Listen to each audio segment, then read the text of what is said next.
Okay.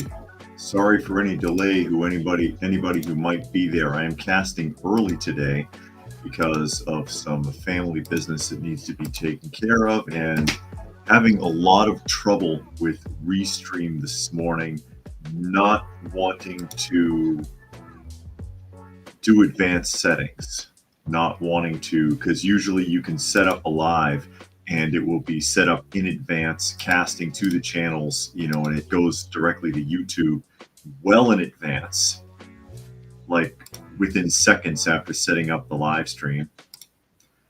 And unfortunately, it did not work today. And apparently did not even go live until after I was on here for over a minute. Didn't cast to YouTube still because unfortunately YouTube has made, or rather Restream has made more changes that have confused the issue even further. Unfortunately, I'm really regretting being on Restream. I've thought about doing an independent video on it now at this point. But anyways, you are listening to and or watching Coffee Talk, and you can find the live portion Monday through Friday at 2 p.m. Eastern Standard Time most of the time, unless something changes, like today. Things are a little different on Coffee Talk and Prepper University. And that is at Coffee Talk Live and at Prepper University on YouTube, as I still try to catch up here because they're not even casting my comments, because I put things in the beginning of the comment section in case anybody, information people typically ask about, like P.O. Box and things like this. You can find me on X, aka Twitter, at Coffee Talk Chat. And you can find me on fistfulofradio.com, podcasting out of Atlanta, Monday through Thursday at 4 p.m. Eastern Standard Time and Friday at noon. And of course, I do try to read through as many of the comments as is reasonable for the benefit of those of you who are listening and not able to see. And so I'll go ahead and greet some of the people that have actually managed to find me this morning, even though Restream screwed everything up. I'll say hello to a few people here real quick if I can. I see that Monkey has found us. Monkey is here. Paul is here, and he's in the People's Republic of New Jersey. Tuck says, is it 2 p.m. already? Nope. No. Trying to do this early because I have stuff that needs to be done this morning. Or not this morning, but this afternoon. As I pointed out in yesterday's stream, there are things going on, personal issues. My wife's mother has had a stroke again, and some other things are going on that made it such that I had to get in here early today.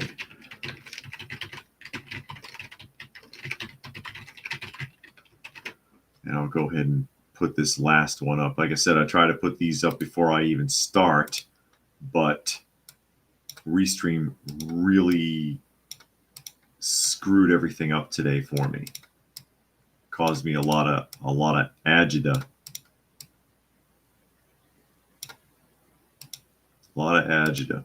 So hopefully everybody's doing all right this morning. As we get ready to dive off into the news, I have one feline in the room today, just one, for those of you who can see, and that is Miss Kitty, who is sleeping in the chair behind me. Miss Kitty, everybody. Miss Kitty, ladies and gentlemen. And we'll start off in New York today. We're going to start off in New York with Mayor Eric again, under investigation again, subpoenaed this time. Will anything come of it? That remains to be seen. Are we going to have trouble casting today, Restream? Are you going to give me a hard time? Because it looks like it's dragging ass with the casting. That's all I need. I've already had a lot of trouble with Restream this morning. I tried to set up the live hours ago, hours ago, and it never connected with YouTube until after I started the stream, which is just frustrating. But anyways, U.S. News article: New York City Mayor Adams received federal subpoenas last month, according to the New York Times, and you're just now finding out it this morning. It's just hitting the news this morning that that he's being subpoenaed here. So New York Mayor Eric Adams received a fresh round of federal grand jury subpoenas in July as part of a long-running corruption probe. The New York Times reported on Thursday, citing 4 unnamed sources with knowledge of the matter. Federal investigators are investigating whether Adams' 21 election campaign team conspired with a Brooklyn construction company and the Turkish government to illegally obtain foreign donations, the New York Times has reported in the past. That's a reach. Turkey? The Times reported on Thursday that the subpoenas were served to Adams, his City Hall staff, and Adams' election committee.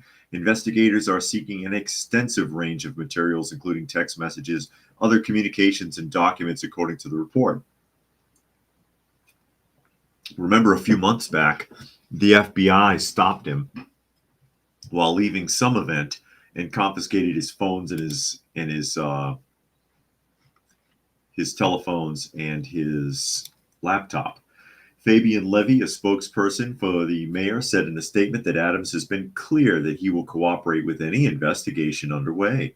Nothing has changed. He expects everyone to cooperate to swiftly bring this investigation to a close. In other words, he thinks he's going to worm his way out of it. The FBI did not comment.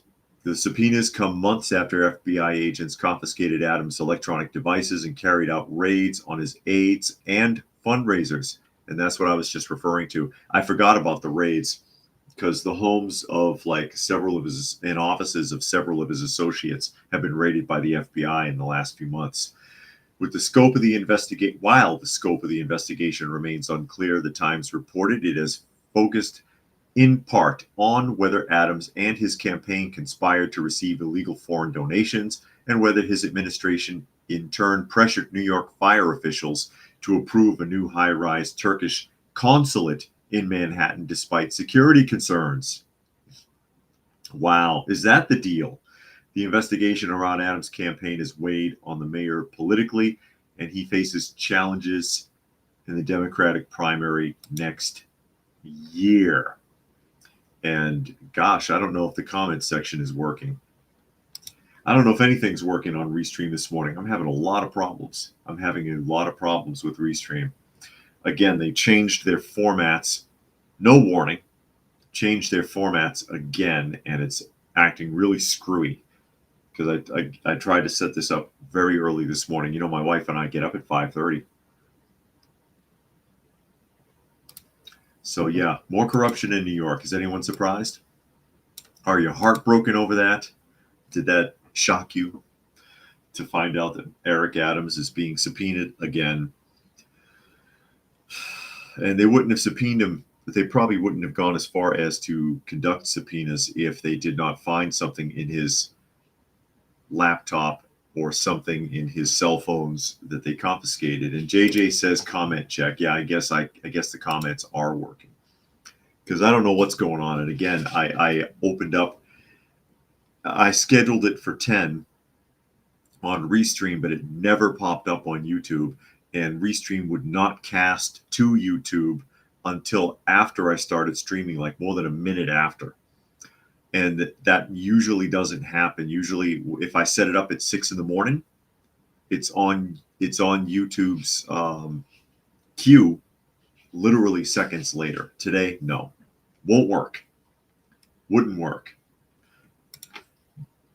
Oh, here's your next plandemic. Next plandemic coming up, and this is something that's come up in the comment section a couple of times in the last few days. USA Today article, and gee, what are we looking at there? Get ready for it, folks. Get ready for it. It's monkeypox. The WHO declares Mpox, caused by monkeypox virus, a global emergency. What you need to know.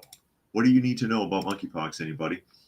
The World Health Organization has declared Mpox, an infectious disease caused by the monkeypox virus, a global health emergency following a surge of cases in Africa, officials announced Wednesday. What is a surge in cases? 2 people? 3? The declaration follows Mpox outbreaks in 13 African nations, including the Democratic Republic of Congo, Uganda, Rwanda, Burundi, the Central African Republic, and other nations. What other nations? Other places that most people have never even heard of, that no one visits? And how many people? Well, I guess we'll get to that. And also, it always starts in places where you can't trace it. How do you know anybody in Burundi or the Central African Republic or unnamed other nations that you probably couldn't find on a map or ever heard of in your life? How do you know anybody there has anything? Like, we're supposed to trust these people. So it's the second time in 2 years the WHO has issued an emergency for the Mpox virus. New forms of the virus known as Clade 1 and Clade 1b appear to spread more easily through routine close contact, including sexual contact, Reuters reported.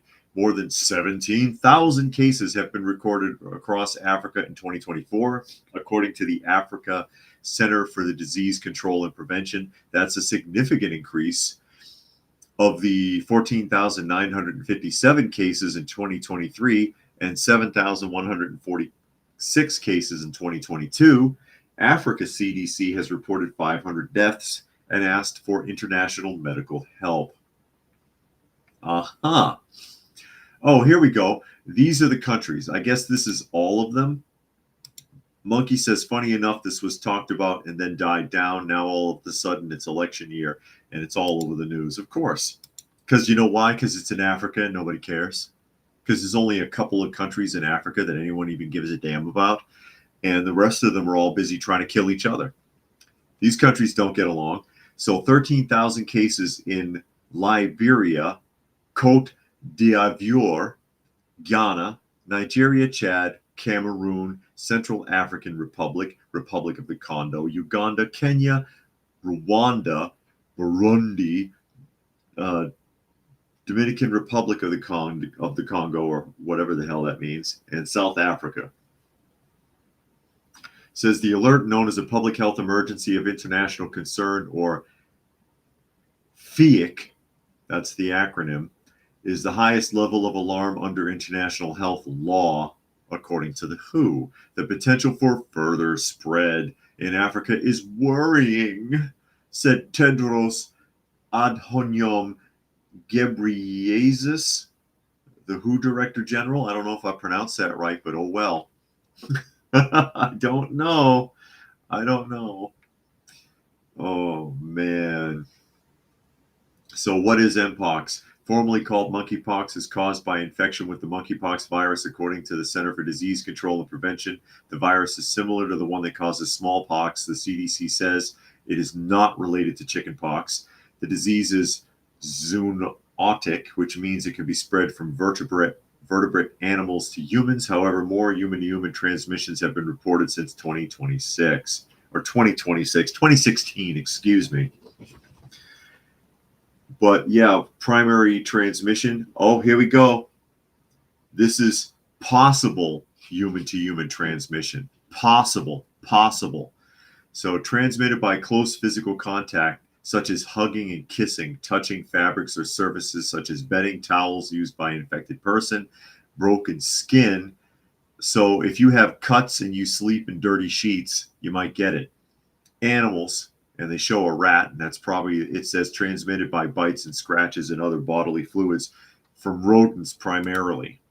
So do not sleep in a dirty bed if you're covered with cuts, especially if it's infested with rats.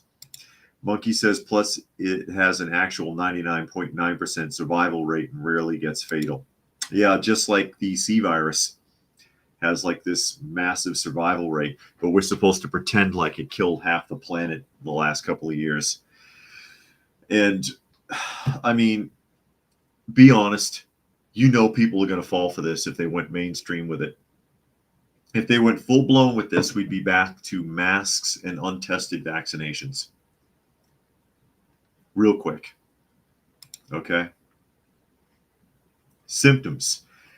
And the symptoms are always the same crap. All right? Headache and fever. Really? Swollen lymph nodes, exhaustion, body chills, backache. All of that you can get from the cold, from a fever, from any strain of rhinovirus. Rash on the body. It says it often starts on the face. Body aches and blister-like lesions. So except for the rash and the lesions, everything else here could be a symptom of like 10,000 other things. So anytime anybody has a cold and they'll run to the hospital and they'll give them something for monkeypox that they don't need, some untested drug that causes them to have a stroke or Alzheimer's disease. Because I don't trust none of that stuff. I really don't.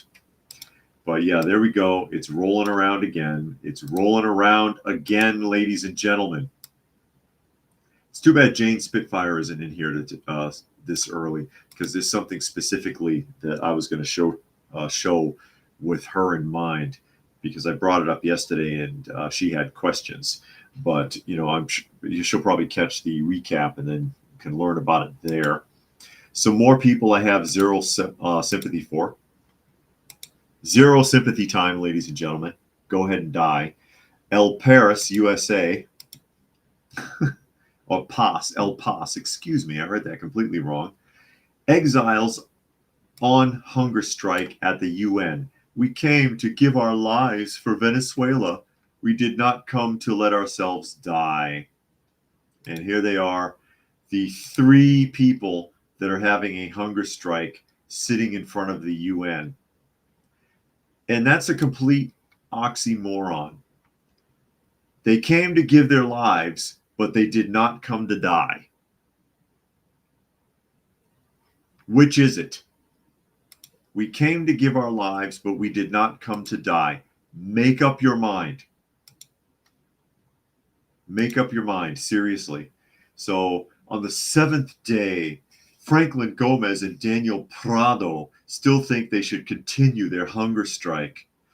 Another man with them thinks the same. He is 65 years old and they had not met him until 3 days ago. Oswaldo de los Santos arrived on Saturday, sat down next to them and knew he could not return home. Where, to Venezuela?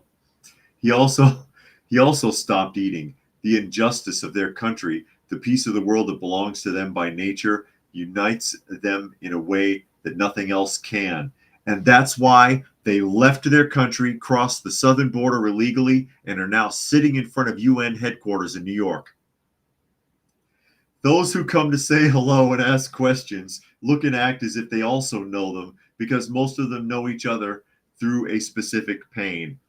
Why? They're all illegal immigrants living off the system. Is that the connection? So they're on day 7 of a hunger strike, and they're already thinking about giving up. So it's a fast again. Pass out and end up in the hospital, and then I'll take you seriously, as this is a hunger strike. Incredible. Oh no.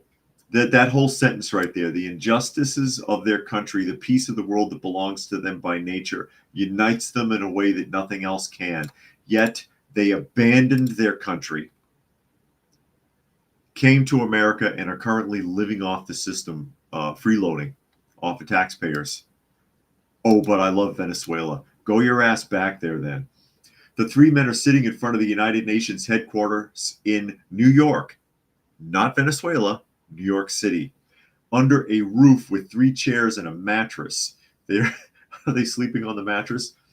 I'd watch out with all the rats out there. They are all asked the same question. Why? As if the answer were not obvious. They are doing this because they want a democratic Venezuela.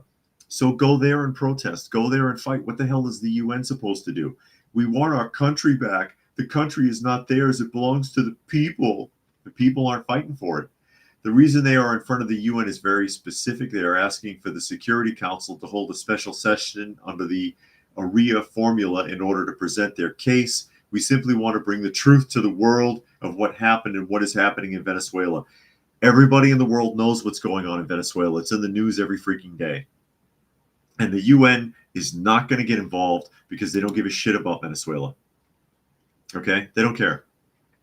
They don't care. Venezuela is not that big for them to get involved. So here we go. In ARERA formula meetings, non-governmental actors participate in the discussion, and actors being the key phrasing there, think about your wording, of the key issues that affect them as witnesses and advocates of their cause. It is an opportunity to debate with representatives and external agents in a context of confidentiality. The purpose of these meetings is to promote direct dialogue with the various actors involved in a conflict in order to help the members of the Security Council to make informed decisions. So it says Franklin and Daniel, two very Venezuelan names, aren't they? Managed to speak by phone with a UN official who warned them that this was not the way to proceed and that any request or action should be made through diplomatic channels. And he told them to go to the Venezuelan mission to the UN. So basically, go to your ambassador and cry on his shoulder is what that means. We don't want to hear it. We don't care. It's a shame. Nathaniel, neither Daniel 28 nor Franklin 34 live in New York. Daniel is an actor and a dancer. Oh, God. Franklin works in a restaurant, but he is also the same person he was in Venezuela, a communications student, a counselor for the state of Táchira, a political opponent, and an exile. Both are exiles. Are they exiles? They're exiles technically if they came here and claimed that they wanted asylum. That's what makes them exiles, if they came here claiming asylum. So there you go. And there's women here. I don't know who these women are. Now I see 4 women and 1 dude. Where are the other 2 guys? Off behind the fence sneaking a burger? I don't believe anybody nowadays when they say hunger strike. I think they're full of shit. And then it's not really a strike. It always ends up being like a fast because they have a deadline. And why is anybody supposed to feel sorry for you because you won't eat? That hasn't worked since Gandhi did it. Gandhi is the only one to ever get that to work properly, to ever go on a hunger strike and everybody took it seriously. Everyone else didn't care. Everyone else didn't care. So this is what I was going to talk about. And like I said, Jane Spitfire, she was in here today because I had brought up earlier or yesterday. I brought it up yesterday about, here it comes, about Dr. Spock. That's Benjamin Spock. And he wrote a child rearing book in 1946. 1946. And Tuck is here. He says hunger strikes are clown activities. Yeah, you got to be willing to go all the way. If you go on a hunger strike and you're so long that you black out somewhere and wake up in the hospital with an IV, okay, I can respect your diligence. But the way these people do it nowadays, it's a joke. It's a damn joke. It's just for attention. But anyway, I brought it up yesterday because I said Dr. Spock's book about child rearing, and he had some drastic, real socialist way of looking at taking care of children. And it was at a time that the book came out where women were very vulnerable because it was 1946. Their husbands were all drafted and sent over to Europe to get killed because a lot of them did not come back. You have no idea. Look it up if you're not familiar with what happened in World War II. Millions of people were killed. Okay. So they're forced into the workforce. Their husbands are gone. They got kids. Dr. Spock comes out with this very leftist agenda child rearing book. Okay. And I had connected some dots with that yesterday. And I said, from that generation, he went from a very rough and tough, independent generation that was very nuclear family. Kids, young children who could be relied upon to take care of themselves. They were self-sufficient, but still connected to their family, provided they had one, because there was a big issue with orphans in the Western world in those days. Okay? So I said, we went from one of the strongest generations in American history to the beatnik generation, self-centered, selfish, arrogant generation of people who lived for the moment, okay? That the hedonistic attitude, eat, drink, and be merry, for tomorrow we may die. So you go from one of the strongest generations in human history to the beatnik generation. And from beatniks, you got hippies. From hippies, you got yuppies. From yuppies, you got the Me Too generation. And from the Me Too generation, God knows what we're facing now. These schleps, these drones that drag themselves from place to place, these skinny, fat adolescents and teenagers who have no muscle tone, who can't read, who can't do basic math, who are addicted to their cell phones, who have physical deformities. Don't climb the curtains, kitten. Come here. Come here, darling. Who have physical deformities from being hunched over all day looking at cell phones, that are selfish and arrogant and horrible. And I drag that all the way back to Dr. Spock. And just so this is Quora reading about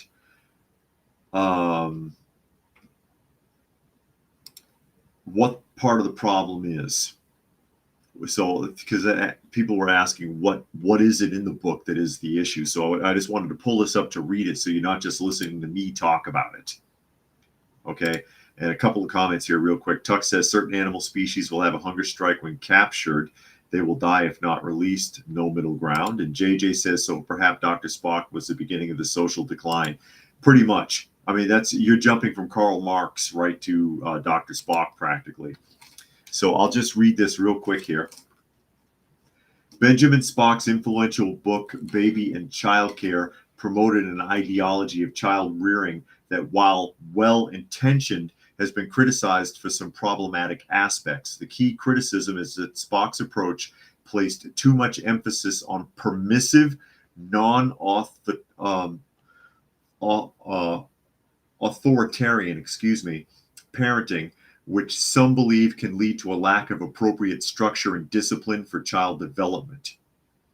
Spock advocated for a responsive, empathetic style of parenting that focused on the child's emotional needs and avoided harsh punishment. While this was a departure from the more rigid authoritarian approaches common at the time, some argue that Spock's ideology went too far in the opposite direction by downplaying the importance of clear boundaries, rules, and age-appropriate disciplines. Critics suggest that his approach may have contributed to the rising behavioral issues and a sense of entitlement in modern children. So there it is. And that's my argument. But I wanted to read it from one of the sources so that people could see that I'm not just sitting here making shit up. Basically, I'm not just making it up, folks. I'm really not. But that's the primary problem. That's the primary problem. A lack of discipline, worry about the child's emotions ahead of everything else. No age-appropriate discipline. Don't set clear boundaries. Allow the child to run amok, essentially. And that's what that looks like. And look what it's brought us. Again, you can make the clear lines You can see the clear lines. You can blame advances. Technology has advanced. Yeah, and Monkey says, was that the book written in 1946? Correct. He wrote his book in 1946, right in the middle of World War II.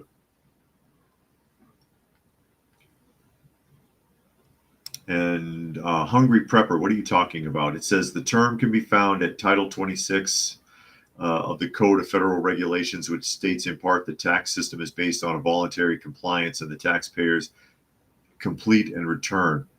Yeah, voluntary compliance, but don't do it and see what happens. It may say that, but don't pay it and see what happens, because they will enforce it on you. They will make you do it. But yeah, you can connect the dots easily and you can see the social decline.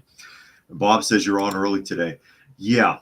I mentioned it yesterday in the live stream that I would probably be coming on early because there's some family matters that my wife and I have to deal with today, so I won't be around. And I set the stream up early, and Restream messed it up and did not put out prompts or anything. They didn't even connect to YouTube until after I went live, even though I set it up hours in advance. Totally messed me up. Very frustrating. But anyways, wanted to read that from about Dr. Spock and his lack of discipline and lack of boundaries approach to child rearing. And children need boundaries, and they need structure, and they need to understand discipline. And discipline, it doesn't necessarily mean smack them around. It means here's the boundaries. This is what's going to happen. Adhere to this. There will be consequences if you push your luck with it, because you've got to learn. That structure is eliminated by Dr. Spock's methods. And then, like I said, you go from one of the toughest generations in American history to beatniks, to hippies, to yuppies, to Me Too generation, to what we got now. And Monkey says in the 60s, people were shitting on Spock for the permissive parenting style. That's because they could see the damage it was doing already then. You were already transitioning from the 50s and 60s beatnik movement into the hippies, and it was getting worse and worse all the time. So there you go. Now, another thing I wanted to pull up here, we talked about it yesterday, and I said I would revise it real quickly here. And that is how much, I'll start with that one.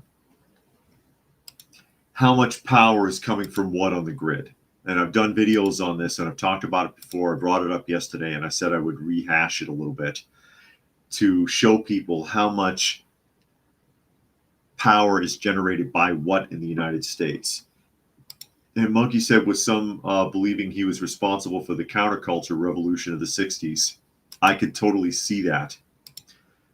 Hungry Prepper says, I know a guy that's not paying any taxes right now. He's working on getting out of SSI right now. Well, we'll see. If he's not paying any taxes right now, we'll see what happens to him. Because I hear people say that kind of stuff all the time, and they never prove what they're doing. They never demonstrate it. There's 100,000 probably videos on YouTube. Oh, I'm not paying my taxes, and this is why. But they never tell you how. They never tell you how. And you know why? Because you'll go to jail. You got to be, even talking about it, you could be arrested for. And I've done showcase videos on that, demonstrating it directly from the IRS's own website that says they'll put you in jail for that shit. They're very clear on it, especially that whole business of like cashing out your birth certificate. According to the IRS, that is bond fraud, and they'll put you in prison for like 5 years for trying it. So even if, and I said this on those videos too, even if it's true, good luck. They'll put you in jail. It's not going to work. But talking about the grid, okay, talking about the grid again and the uselessness, because it came up about wind power yesterday, all right? How much of the grid equaling up to 100% comes from what sources? And again, I did a complete video on this a few months ago. So natural gas powered electric plants. And by the way, these images are coming right off of the US government website. I forget which one. It was the Department of Energy, I think, is where I originally got these images from. So natural gas powered electric plants, and that's all the orange spots on the map of the US there. 1,793 natural gas powered electric plants in the United States, which generate 34% of the grid. So 34% of the grid, natural gas, okay? And we're going to jump to coal. 400 coal-powered plants, and that's the gray spots, generating 30% of the nation's electricity. That's a lot more efficient than the gas, okay? But we're shutting coal down, remember? That's the second most efficient method of generating electricity in the United States, the second most efficient. And I'll show you the first one here in a moment. So that's 64% of the grid, all right? Where's the other one? This one, nuclear, pink or lavender colored dots there. 61 nuclear plants in the United States generating 20%. So they are the most efficient. That is the most efficient. 20% coming from 61 plants is pretty excellent. Okay, so now we're at 84% of the grid from those three sources. And people, I know